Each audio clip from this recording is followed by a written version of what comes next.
Just a moment. Also taking off now, the first aircraft of the parade of trainers. Now look way off to the left. Very high. You see some clouds and some dots in the sky. I told you earlier about the Geico Sky Typers. They are at about 9,500 feet above the ground. 5 airplanes, all line abreast, and they are typing messages from their aircraft with their Airshow smoke. So ladies and gentlemen, we'll be getting things started in just about a minute as we launch the parade of trainers and get ready for our traditional Airshow opening.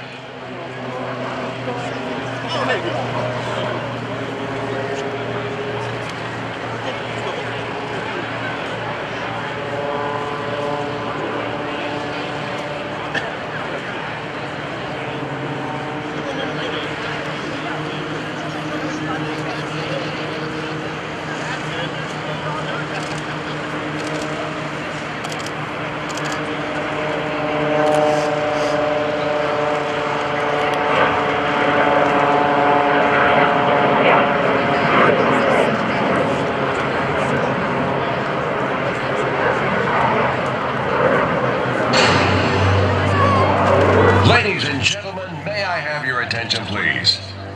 You're about to meet the voice of North America's greatest aerial events, the recipient of the coveted International Council of Airshow Sword of Excellence, and your MC for today's Airshow. Let's welcome Rob Ryder.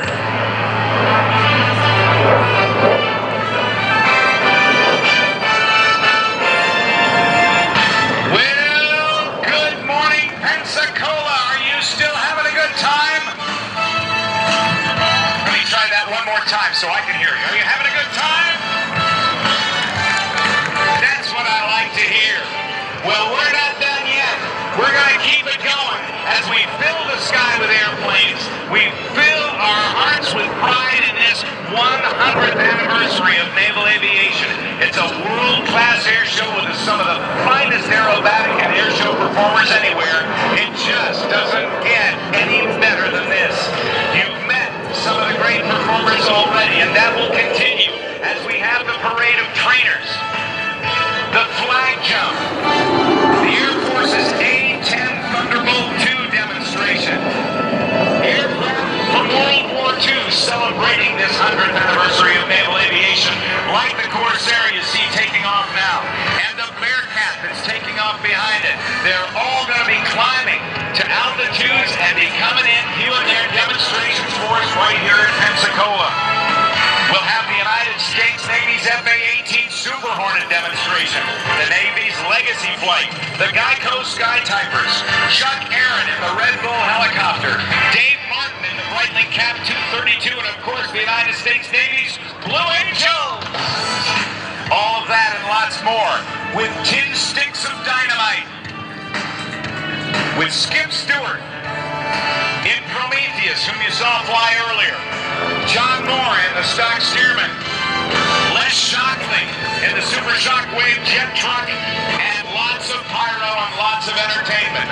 So make sure you get plenty of sunscreen. Make sure you get plenty of fluid to get ready to wave the flag as we celebrate 100 years of naval aviation at the NAS Pensacola Air Show. Hello everybody, my name is Rob Ryder, and it is great to be back for my 7th year announcing the show here at NAS Pensacola. It's a highlight of my year. Not only is it the conclusion of the 2011 air show season with only 3 air shows going on anywhere in the country right now. Stuart, Florida, Nellis Air Force Base in Las Vegas, Nevada, and right here at the cradle of naval aviation, NAS Pensacola. With aircraft on static display for you to see. As you see these Warbirds take off, I want you to know that they are all parked way down to show left. And when they return from their flight, that whole area will be opened up for you to take a look at those aircraft up close and personal so you can see the heritage, the legacy, the tradition, and the power and majesty of the Warbirds that are going to be flying for you today. Ron Blaylock, skydivers out there checking the wind for the ET skydivers. Taking off in some of the airplanes that are so rare now that it's almost frightening to think that of about 300,000 airplanes that were built in total for the United States military in World War II, so few remain. Even like that C-1 Trader aircraft that took off, that's the only one of hundreds that were built that is still flying today. The primary trainers, again taking off from the left.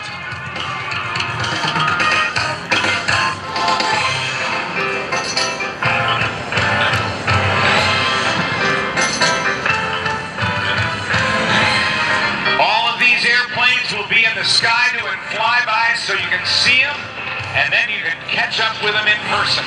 We would ask folks that there be no smoking on the aircraft ramp today. Please abide by that rule. We'd appreciate that very much. Now, ladies and gentlemen, it is my pleasure to introduce to you the commanding officer of Naval Air Station Pensacola. Please welcome Captain Chris Plummer. Hello, Skipper. How are you? Hello, Rob. Thanks very much. And welcome aboard Naval Air Station Pensacola. I don't think we could have got better weather today, Rob. This is awesome. It is awesome indeed. Thank you very much. And welcome home to the Blue Angels in this last Kona event air show. And thanks for all the hard work for all the volunteers out here. Have a great, great day. And also, don't forget to remember our veterans on this Veterans Day weekend and all of our service members downrange in harm's way right now. Have a great, great day and enjoy the show. Thank you, Skipper. Ladies and gentlemen, Captain Christopher Plummer trains all the Air Force Combat Systems officers. From your left, the Navy's T-6A Texan II, flown by BT-10 Executive Officer Navy Commander Virgil Reeves and Navy Lieutenant Commander Jacob Kropog. Coming in from the left, the T-6 Texan II, the high-performance turboprop aircraft, flown in both the primary and intermediate stages of instruction. It's the student's first step in learning all the basic flying skills, aerobatics, visual and instrument navigation, as well as complex formation flight. Following it, another Air Force, this time the Air Force T-6 Texan II, flown by the 479 Flying Training Group based here at Pensacola. Flying it, Air Force Lieutenant Colonel Diallo Creel and Air Force Major Richard Wilson. Used by the Air Force to teach basic flying skills, instrument navigation, low-altitude visual navigation, and formation flying. The next aircraft through, I can see it off to the left, is the T-39 Sabreliner, built by Rockwell. It's flown by Navy Lieutenant Commander Andrew Greenwood and Navy Lieutenant Paul Latina. This aircraft has become the trustworthy and dependable workhorse for the intermediate and advanced stage jet syllabus, training students in the concepts of low-altitude jet navigation, air-to-air intercepts, and the employment of the APG-66 radar. That is the Sabreliner. Coming in from the next, the Air Force's T-1A Jayhawk, flown by Kerry McKinney and Air Force Captain Rob Fisher. This twin-engined aircraft, the Jayhawk, is used to instruct combat systems officers in low-altitude visual navigation, medium-altitude airways navigation, and electronic warfare operations. That's the Jayhawk.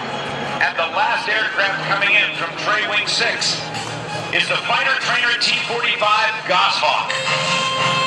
It's flown by Training Wing 6 Chief Staff Officer Commander Kevin Lay and Navy Lieutenant Commander Dan Milishevic.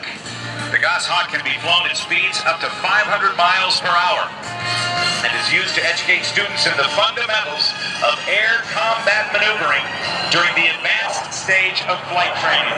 Here comes the Goshawk.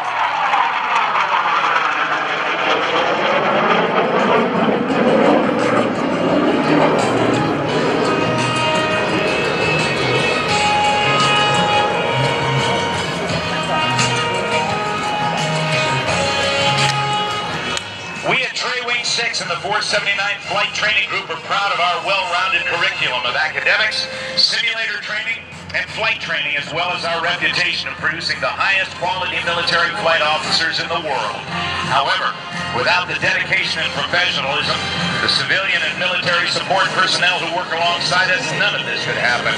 For their unwavering diligence and remarkable contributions to naval and Air Force aviation, these maintenance and administrative professionals are worthy of our deepest gratitude and highest respect. We thank you. The elite cadre of flight instructors have been represented. Today, they're from the BT-10 Wildcats, the BT-86 Saberhawks, the 455th Flying Training Squadron, and the 451st Flying Training Squadron. Flying the T-39 Sabreliner, the T-6 Texan II, the T-1A Jayhawk, and the T-45 Goshawk. We'll recover these aircraft. The T-6 Texan II aircraft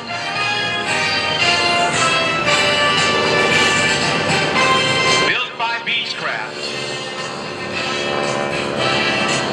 is an aircraft that won a competition back in the 1990s.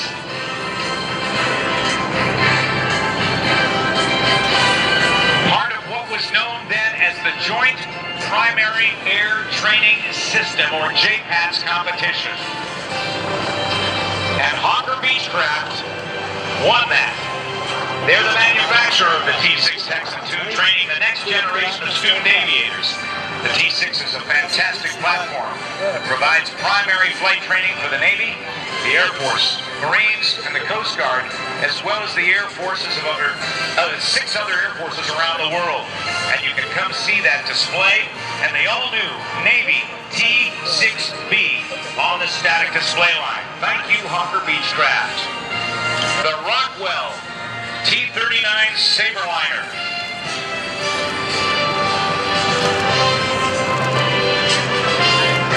It's been flying with the United States Air Force, well, based on a requirement that was issued by the Air Force first, back in 1956. It's got 2 Pratt & Whitney J60 turbojet engines. Maximum speed on it, it cruised about 500 miles per hour.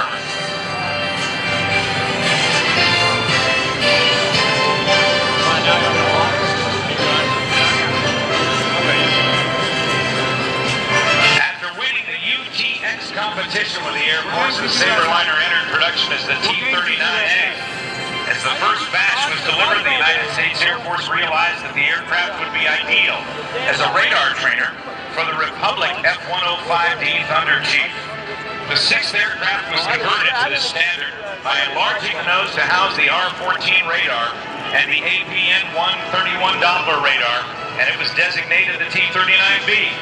Shortly thereafter, the Navy recognized the Sabreliner's suitability in the radar training role, and they ordered the navalized version that you see here. T-1A Jayhawk, flown by the Air Force today, is based on the Beech Jet 4000, powered by a couple of Pratt & Whitney Canada turbojet engines, each of which generates just shy of 3,000 pounds of thrust.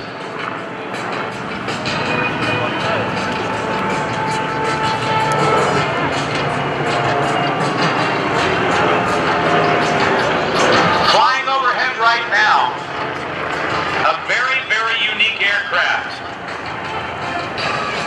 It is a C-1 trader, the only flying trader in the world, and it's being flown today by Henry Hughes, whose call sign is Segway.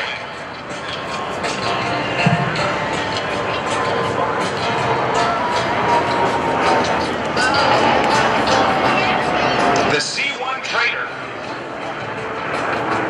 was based on the S-2 Tracker, which was an airborne command and control aircraft used by the Navy, and the trader became the Carrier Onboard Delivery Aircraft, or COD. Coming in from the left, our trainers continue as we see the 2 Stearman aircraft that are being flown today by Kerry Harden and Bill Austin.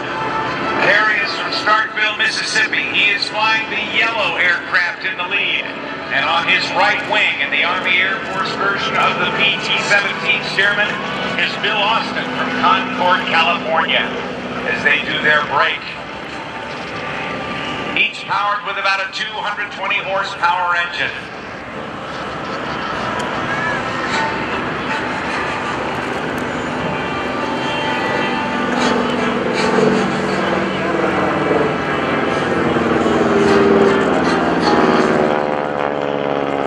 Above us right now is Captain Joe Fagundes. And the second T-6 coming by is Scott Roselle, flying his SNJ with the Pensacola markings on it. Those were two of the advanced trainers. Then came this airplane that's flying by us right now. First flown, I believe, in 1948. The North American T-28 Trojan was first ordered by the United States Air Force as a jet transition trainer. It had an 800 horsepower motor on the front. The Navy decided it needed to do a little more and needed more power, and they put a 1,425 horsepower motor on the front. It was designated the T-28B. And the Navy also decided then that they would make a model that would be used for carrier qualification, that they could literally land on the deck of the carrier. So they made two modifications to the T-28B and called it the T-28C. The modifications were, number one, a tail hook so that it could actually catch the wire so the cable stretched across the deck of the carrier. They also made the propeller blades shorter so they would be less apt to slam down on the deck of the carrier. The T-28 we see here, the C model T-28, is the first ever T-28C produced.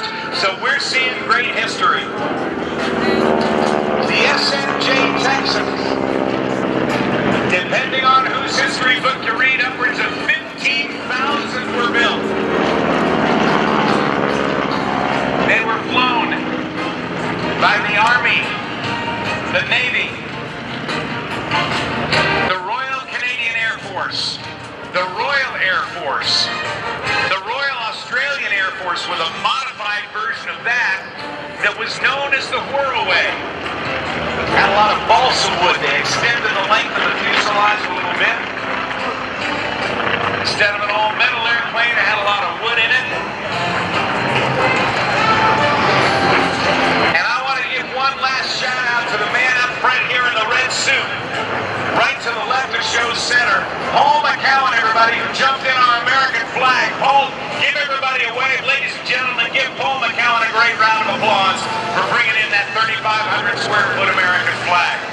Here come our parade of trainers, our Texans, the Sabreliner and the Jayhawk. And the first aircraft, Navy Commander Virgil Reeves and Navy Lieutenant Commander Jacob Rokar. In the second Texan, the Air Force Texan, that's Air Force Lieutenant Colonel Diallo Creel and U.S. Air Force Major Richard Wilson. In the Sabreliner, Navy Lieutenant Commander Andrew Greenwood and Navy Lieutenant Paul Latina. The T-1A Jayhawk for the Air Force, flown by Mr. Kerry McKinney and Air Force Captain Rob Fisher. And tail end Charlie, that T-45 Goshawk based on the British Aerospace Hawk, flown today by Training Wing 6 Chief Staff Officer Commander Kevin Lay and Navy Lieutenant Commander Dan Michalovic. Excuse me, Milicevic. I will get that right one of these days. Way to go, fellas. That airframe of that Goshawk is also being considered by the United States Air Force to replace the T-38 Talon trainers that have been in service with the Air Force since 1961. Those T-38 Talons now have an average of 15,000 flight hours on each one of the aircraft that have been gingerly handled by the United States Air Force for years. The entire fleet of and the entire fleet of Talons, T-38s now over 13 million flight hours, and so they need a replacement for those, and the Goshawk airframe is being considered. There's Segway, Henry Hughes, a very young pilot, flying the only flyable C-1 trader in the world. The Stearmans touching down, known as the Yellow Peril because of its narrow landing gear and the susceptibility of the aircraft in strong crosswinds to ground loop, hurting the pilot's ego as well as the airplanes.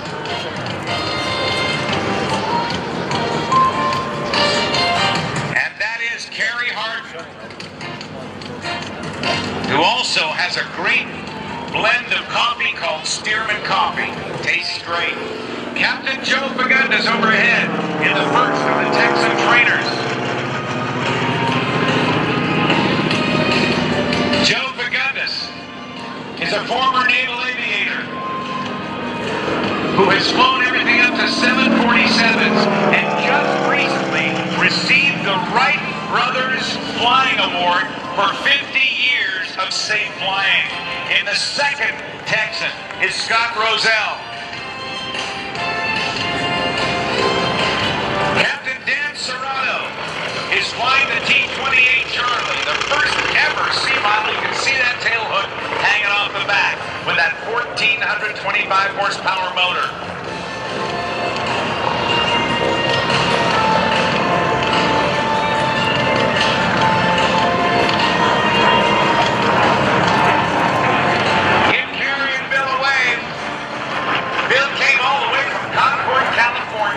He's in the blue and yellow one. And there's that only flyable trader in the world.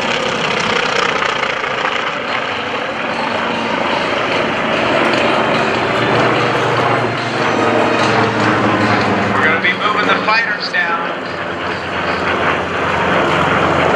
And I want you to just listen to the sound of these engines.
Here comes the Trojan.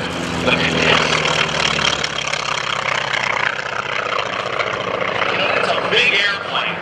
If you get up to speeds of 300 some miles an hour, and as big as it is, it's way bigger than the Texan aircraft, the SNJ Texan aircraft that we've seen fly by as well. But the T-28 Trojan is remarkably light on the stick.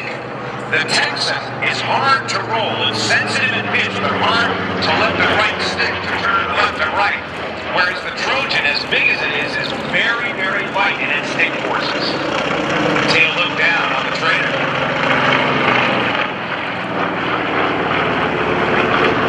Now we're going to bring the fighters in next. Take you back to the 1940s, and guys, what a time that must have been for everybody.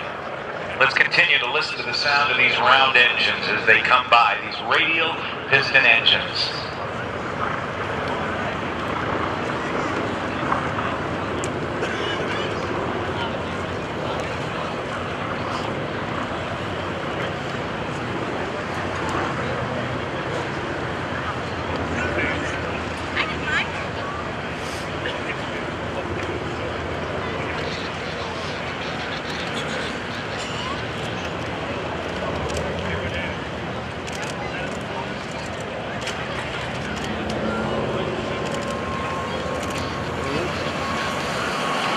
Aircraft in, the chance-bought F4U Corsair.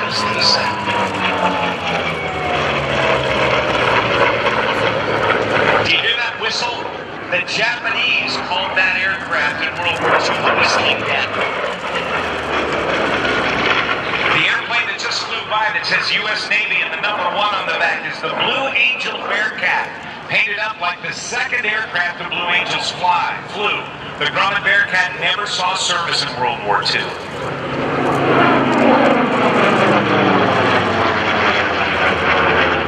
That, ladies and gentlemen, is the Curtiss Helldiver. 7,000 of those were made, and that's the only flyable Helldiver in the world.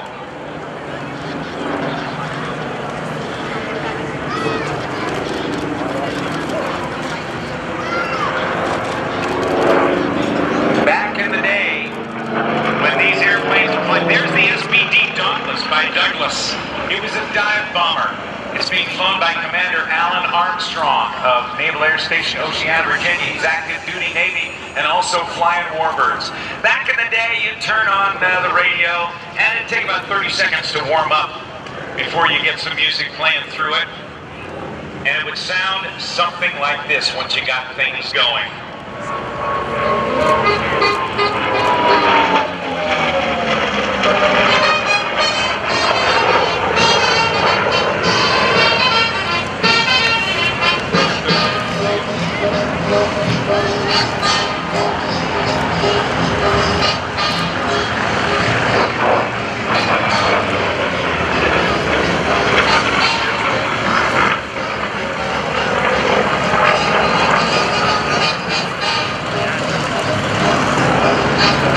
These Warbirds are from the West Texas wing of the Commemorative Air Force, based in Midland, Texas, and the Dixie wing, the Georgia chapter of the Commemorative Air Force, based in Falcon Field, Peachtree City, Georgia, south of Atlanta. Now, here's Henry Hughes going to take a bow. Watch him take a bow now. The trainer right in front of us. Watch him take this bow. This is kind of fun. Oh, he's going to make the turn. He's going to fold the wings here.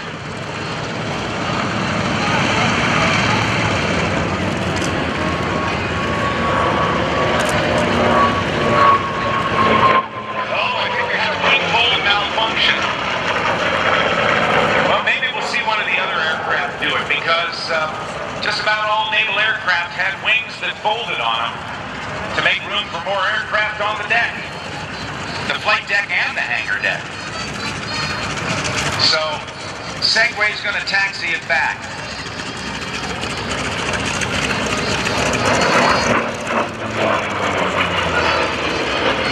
The Blue Angels, as I recall, started out in the F8F Bearcat built by Grumman, and after only a few months, transitioned to the F8F Bearcat. Quite a performer was that airplane, and the Blue Angels flew Grumman aircraft for a number of years.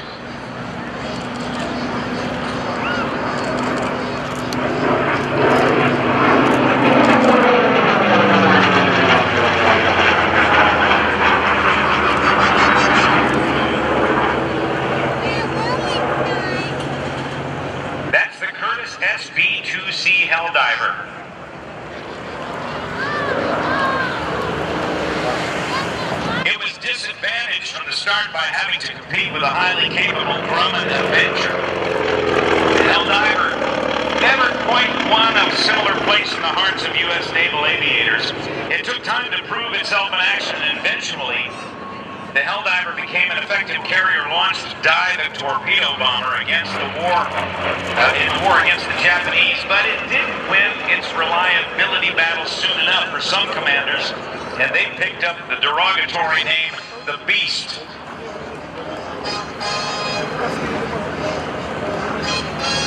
The Helldiver could dive at speeds of about 350 miles an hour.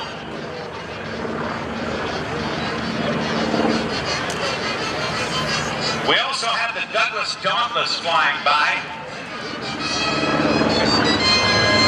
Let's take a look here, I believe. That's the Bearcat.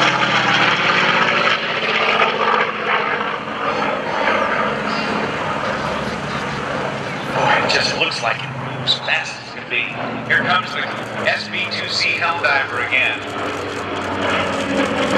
The original SBC Helldiver was a biplane.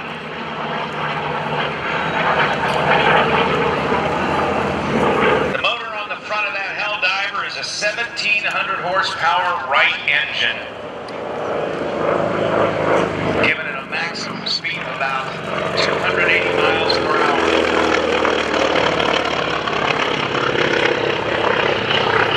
There's the lady in blue. That's the SBD Dauntless dive bomber. Despite being one of the most significant combat aircraft of World War II, only two are in flyable condition today. The Northrop Corporation first developed the SBD before World War II. It was first flown in 1935, and then Douglas Aircraft purchased the contract and developed the SBD-1, delivered in late 1940. About 6,000 aircraft were built, and the production of the carrier-based Scout, dive, and torpedo bomber ceased in July of 1944. It was thought by some to be obsolete on the day of infamy in the skies over Pearl Harbor on December 7th of 1941. But the Dauntless, the SBD, was the first American combat aircraft to shoot down a Japanese Zero.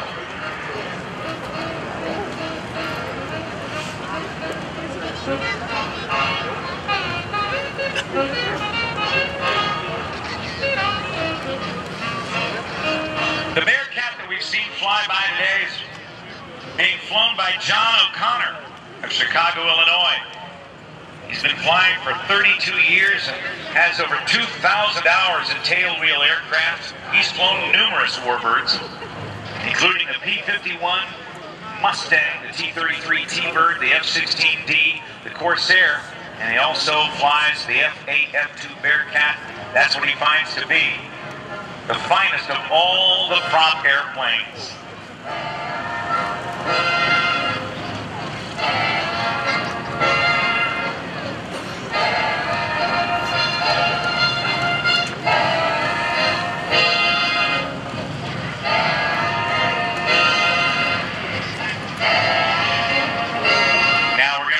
Some of these other aircraft.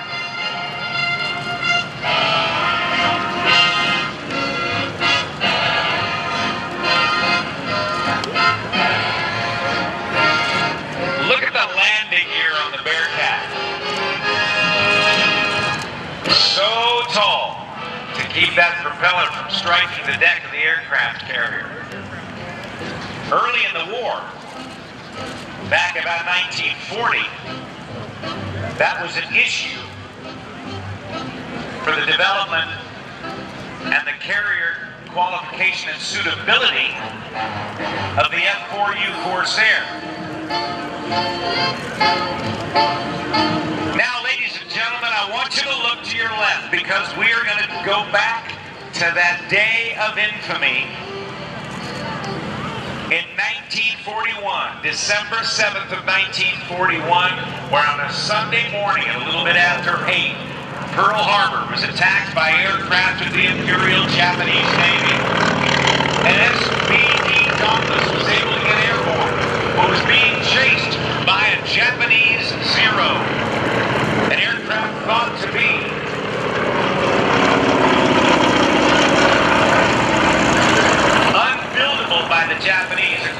Western military planners. Also flying behind it is the Kate dive bomber, or torpedo bomber, I should say. Two of the three types of airplanes that attacked Pearl Harbor on that day. The Kates, the Vals, and the Zeros. There comes the Curtiss Helldiver folding up its wings. Just think of the machine work and the technology that had to go in, that had to be developed to have wings that would fold yet be strong enough to survive combat flying under high G stressful conditions. The Nakajima BN-52K is being flown by Jack Van Ness today. He's a flight instructor, a corporate pilot, and an airline pilot. The Kate was the sole shipboard torpedo bomber of the Japanese Navy at the start of the Pacific War.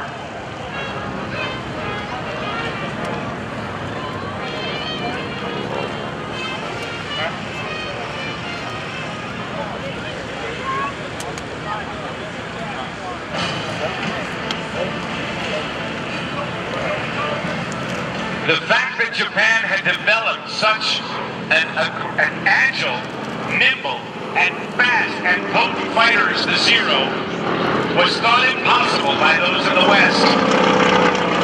Yet it was capable of speeds of 350 miles per hour with just an 1130 horsepower radial piston engine on the front.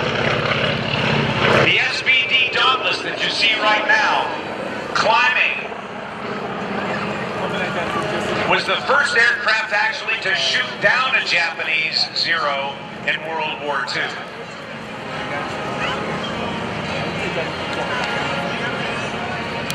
This Mitsubishi Zero that we see out in front of us is actually a replica. It's probably best described as a movie star. This aircraft owes its existence to 20th Century Fox, which for the 1968 production of the movie Tora, Tora, Tora, which chronicled the attack on Pearl Harbor, was unable to find any real Japanese Zeros because under the surrender agreement of August of 1945, all offensive Japanese weapons had to be destroyed. And now there are only about 2 or 3 flyable Japanese Zeros in the world, and they were reclaimed from crashes in the Pacific. This airplane used to be a North American SNJ Texan with a modified canopy and cockpit for single seat to make it look like a single seat fighter. And of course the paint job. But otherwise, in many respects, it was very similar in its outward appearance to the Zero.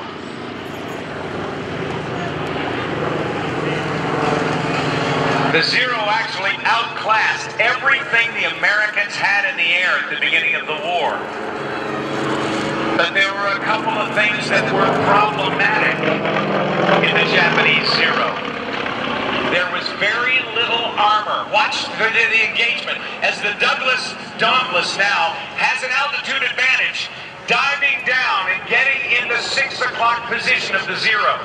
This is what the engagement may have looked like as a much larger and less nimble or less maneuverable aircraft still gained the advantage on the Zero.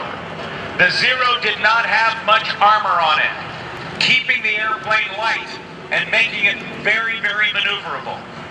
It also it did not have self-sealing fuel tanks, so if guns could be brought to bear on the Japanese Zero and puncture the fuel tanks, the fuel cells, it could quickly lose fuel and have to break off the engagement or, in some cases, crash.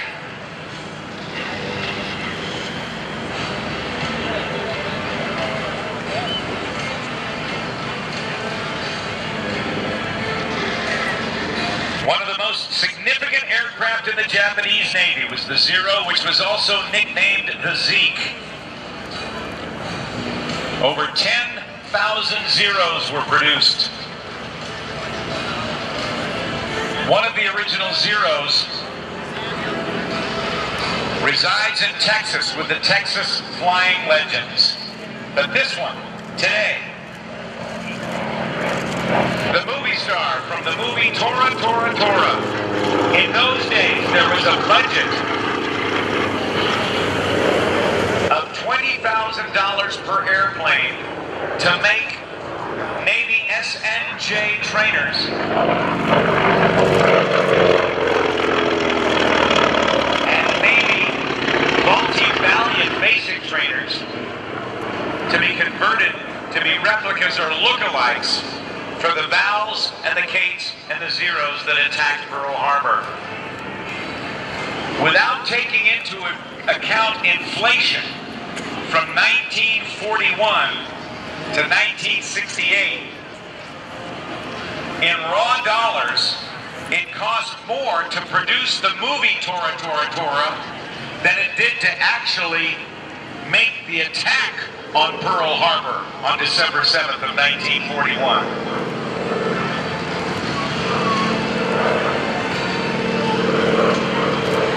This Kate is actually a replica built in '69 for Tora, Tora, Tora as well. I should say built before 1969. It actually combined the airframe of a North American SNJ and the Vultee BT-13, the Vultee Valiant. It's got a 600 horsepower Pratt & Whitney engine. Its performance is actually equivalent to that of the original Kate. And in addition to its role in Tora, Tora, Tora, this Kate has appeared in the movies Battle of Midway, The Flying Misfits, War and Remembrance, and also in the TV series Black Sheep Squadron.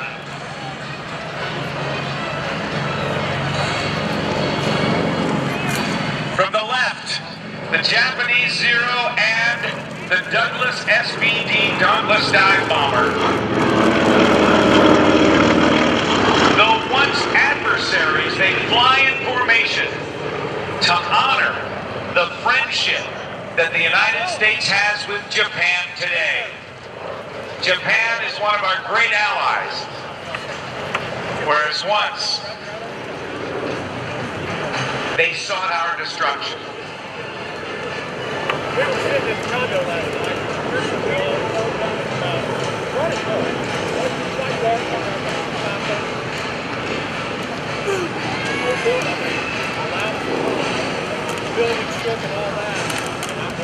We're going to land these airplanes, and as we do, let me share with you about some more of our great sponsors, including our presenting sponsor, the Home Depot.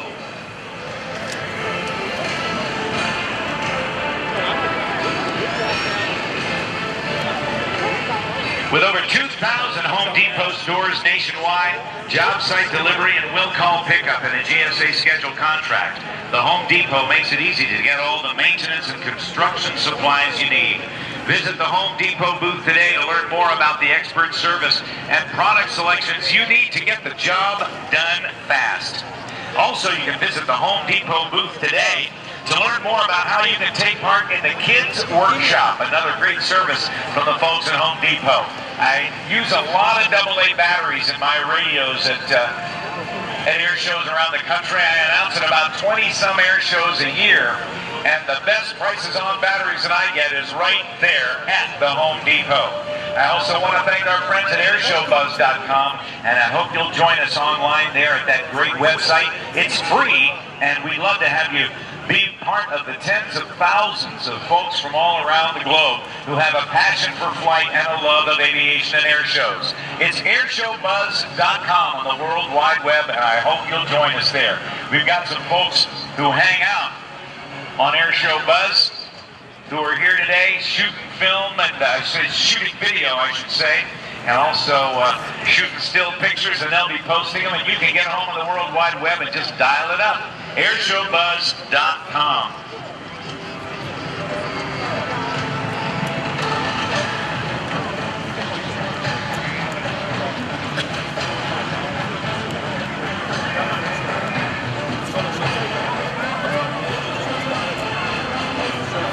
Now, I want you to look over your shoulder and to the right. We had a couple of passes of the Vought F4U Corsair. It is well known for its Marine Corps exploits in World War II, particularly those under the command of then Major Pappy Boyington. They were known as the Black Sheep Squadron. This aircraft was also known as the Whistling Death. Take a look at the bent wing bird, the F4U Corsair.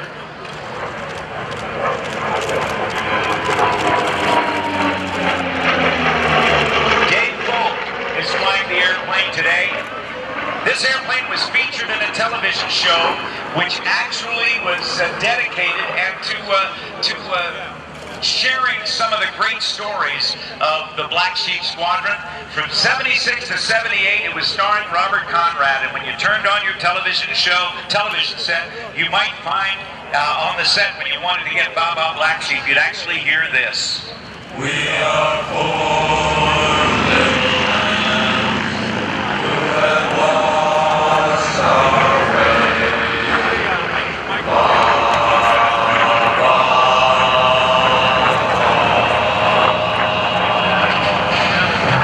First flown in 1940, Chance Vought built the bent wing bird.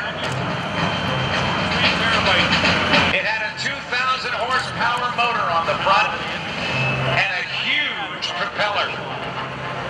The diameter of that propeller arc was 13 feet and a few inches. It was so large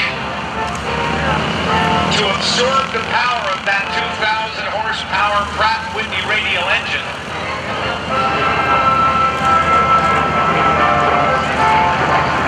That they couldn't get a landing gear strong enough or long enough without being too heavy to prevent the propeller from striking the deck, the wooden deck of those early aircraft carriers.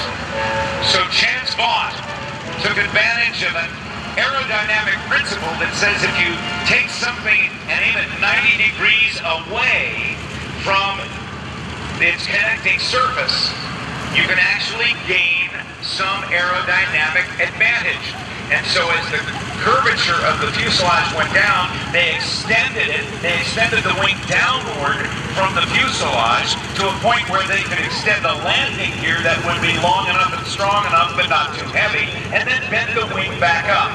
The inverted gull wing shape was very distinctive to the Corsair. The pilot sat way back on the fuselage and was having difficulty seeing over the cowling, and because of the difficulty they had, the Corsair, which was originally designed to be a shipborne aircraft launching and recovering on aircraft carrier, the Corsair was relegated or reassigned to land-based Marine Corps units. See that landing gear extended from the lowest part of the wing. And they pull right back into the wing, close them up, and speed away.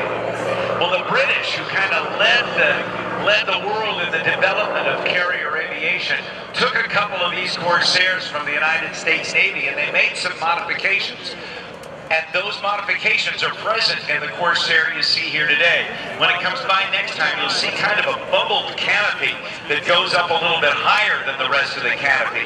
What they did was to build that bubble canopy, raise the pilot up a few inches, and then take advantage of that inverted gull wing.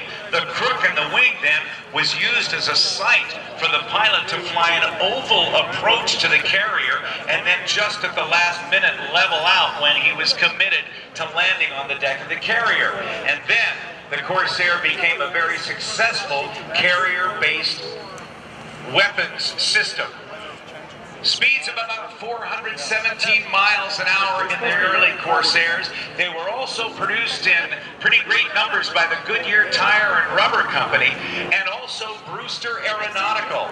Just a few short of 1,000 of them were produced by Brewster and about 4,000 by the Goodyear Tire and Rubber Company.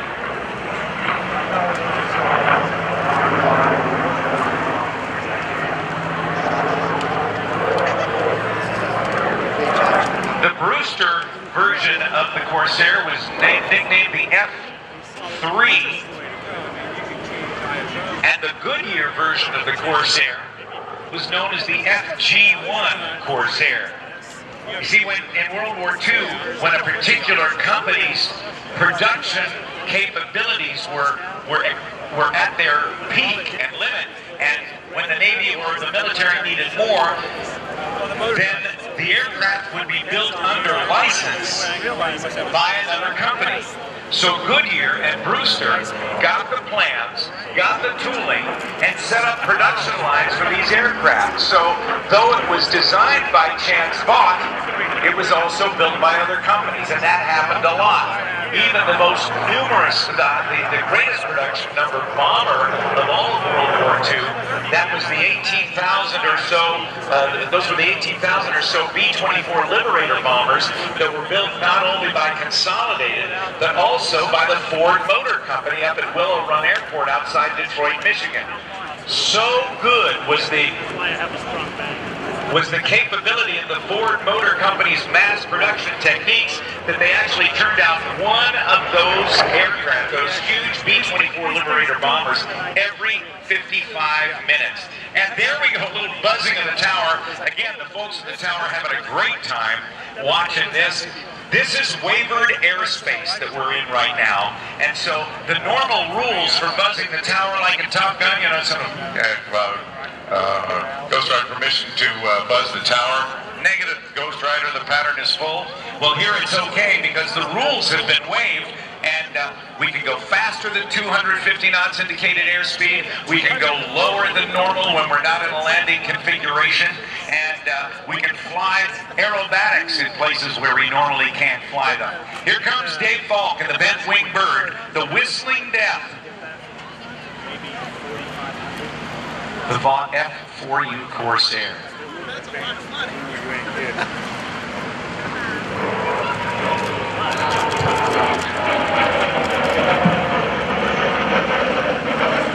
This is the brake pass. He's going to bring it into land. How about a nice round of applause for Dave Falk in the Corsair demonstration. 12,571 were built according to my reference material, and the last of these aircraft came off the production line in 1953 for the French Air Force. It actually saw combat during the Korean War, and an F4U was the first piston engine aircraft to shoot down a jet-powered MiG-15 fighter. That took place on September 10th of 1952 when Captain Jesse Fulmer engaged a MiG, shot it down, and then was himself shot down by 4 other MiG aircraft. Coming up in just a moment, we're going to bring you up to current day. The current day, as we bring you the United States Air Force's A-10 Thunderbolt II demonstration. And bringing you that action will be Staff Sergeant Ryan Ball from A-10 East at Moody Air Force Base in Valdosta, Georgia. Watch the Corsair. You see it still coming in at an angle. Dave Falk is using that same technique of looking down through the crook of the wing, and then actually cross controls a little bit with some left stick and right rudder until just before he needs to touch down. Now it's easier to see here with this runway where he is with respect to it because the runway is about 200 feet wide. The carrier landing area of the carrier deck is not 250 feet wide.